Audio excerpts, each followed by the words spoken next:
Halo, selamat pagi. Jumpa lagi di Berita Padang bersama saya Afri Meriana. Sejumlah berita aktual dan menarik akan kami sajikan untuk Anda. Berikut 3 berita utama pagi ini.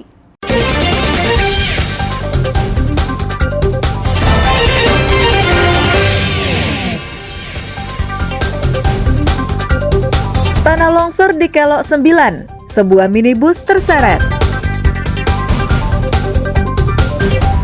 Kasus persekusi terhadap pemandu karaoke, 2 dari 3 orang tersangka sudah ditangkap. Seorang ibu posting video ancaman kepada 2 orang anaknya, akhirnya ditangkap polisi.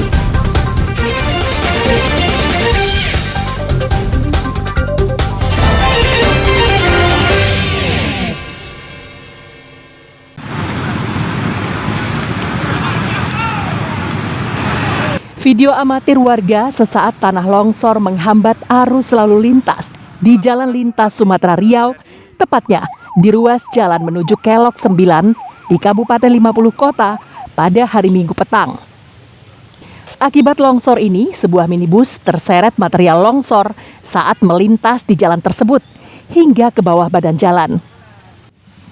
Sepasang suami istri di dalam mobil alami luka-luka dan telah dilarikan ke rumah sakit terdekat. Polisi dan relawan kebencanaan 50 kota berjibaku menyingkirkan material tanah longsor yang menutupi badan jalan agar pengendara dari arah Payakumbuh ke Pekanbaru dan sebaliknya bisa kembali normal. Longsor di kawasan Kelok 9 tersebut mengakibatkan arus lalu lintas sempat putus total. Kemacetan pun tak bisa dihindarkan.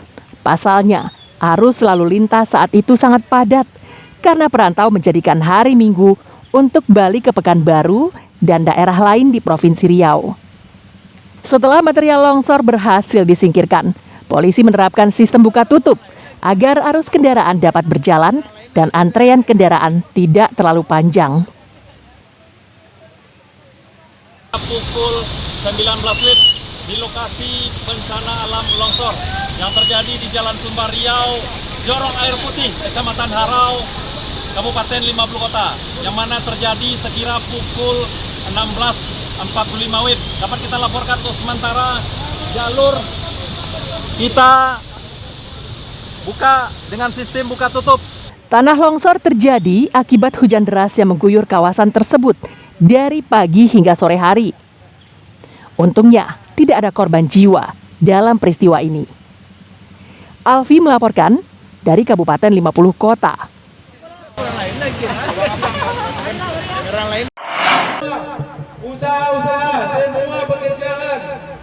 Puluhan buruh yang tergabung dalam Konfederasi Pekerja Seluruh Indonesia KSPI berunjuk rasa di depan pintu gerbang gedung DPRD Sumatera Barat hari Senin. Kegiatan ini digelar bertepatan dengan Hari Buruh Internasional yang diperingati setiap tanggal 1 Mei. Para buruh menyampaikan tuntutan agar pemerintah membatalkan Undang-Undang Cipta Kerja yang merugikan para buruh dan menghapus sistem outsourcing atau alih daya. Mereka juga menuntut peningkatan upah minimum Provinsi Sumatera Barat yang hanya Rp2.700.000 per bulan dan dinilai tidak lagi memadai. Sedangkan kelompok buruh lainnya yang tergabung dalam Serikat Pekerja Seluruh Indonesia SPSI Kota Padang memilih berdialog langsung dengan Wakil Ketua DPRD Sumatera Barat hari Selasa untuk menyampaikan aspirasi mereka. Beberapa aspirasi yang disampaikan antara lain tuntutan pembatalan monopoli yang dilakukan Koperbam, Koperasi Buruh Bongkar Muat dalam urusan bongkar muat di Pelabuhan Teluk Bayur dan Teluk Siribungus.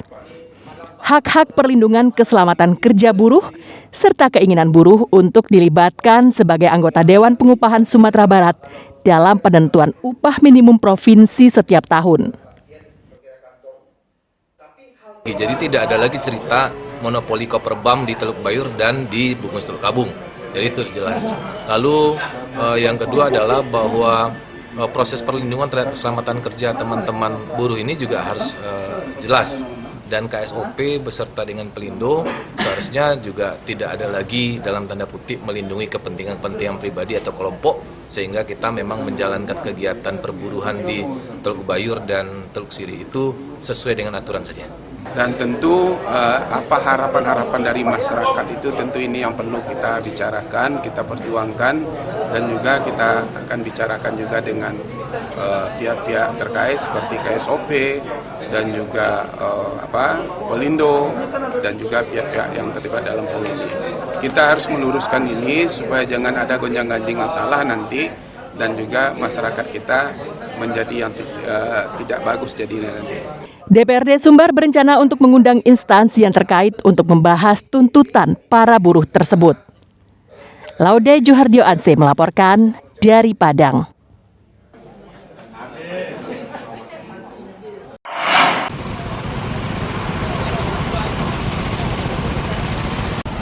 Akibat curah hujan yang sangat tinggi, ruas jalan lintas Sumatera kilometer 5, Kabupaten Sijunjung, menuju daerah Teluk Kuantan, Provinsi Riau, mengalami banjir hari Minggu.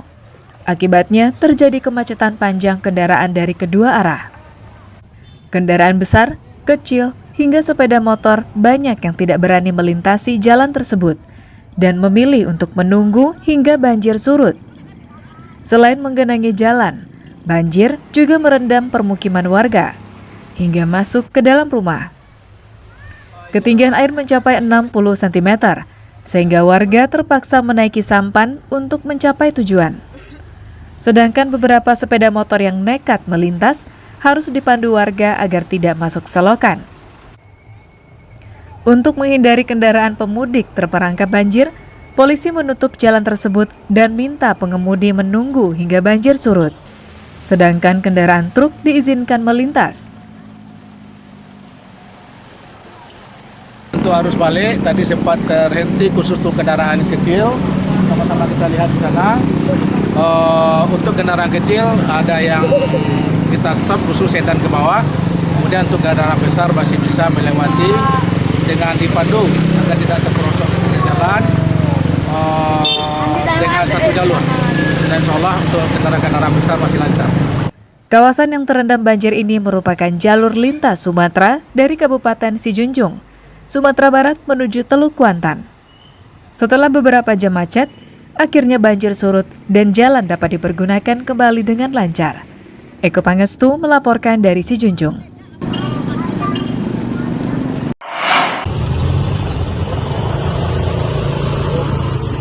Untuk mengantisipasi kemacetan yang selalu menghantui pengemudi di jalur Padang Bukit Tinggi, pada saat mudik Lebaran, Ditlantas Polda Sumbar merekayasa lalu lintas dengan cara menerapkan sistem one way atau sistem satu arah.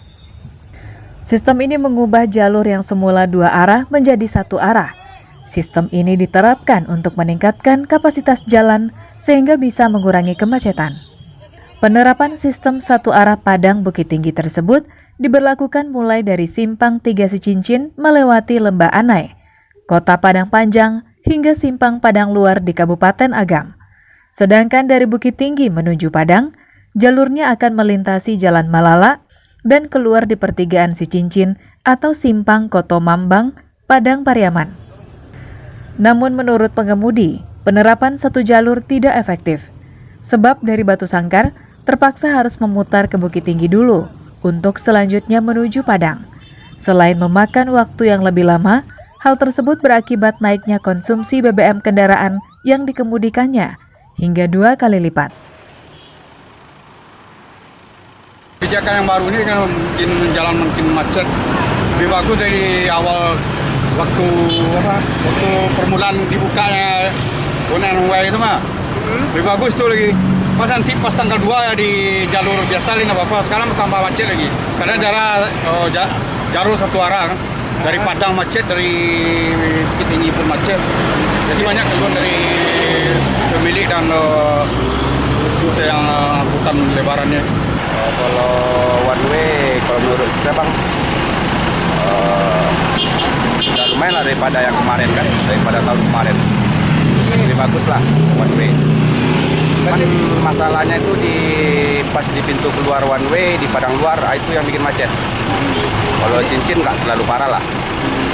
Meski pro kontra terhadap penerapan sistem satu arah ini, Ditlantas Polda Sumbar mengklaim berhasil mengurangi kemacetan lalu lintas yang selalu terjadi setiap lebaran di jalur Padang Bukit Tinggi.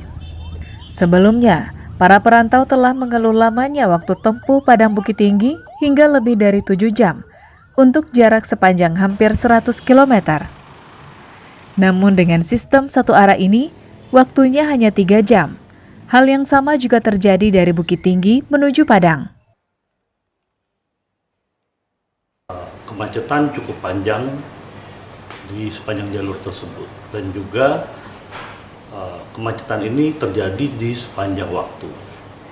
Tetapi setelah kita melaksanakan penerapan one way ini, kita bisa mengurangi durasi kemacetan yang selama ini bisa mencapai 10 jam ataupun minimal 7 jam.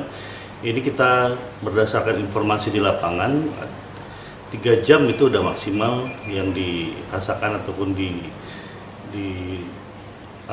kemacetan yang terjadi di lapangan.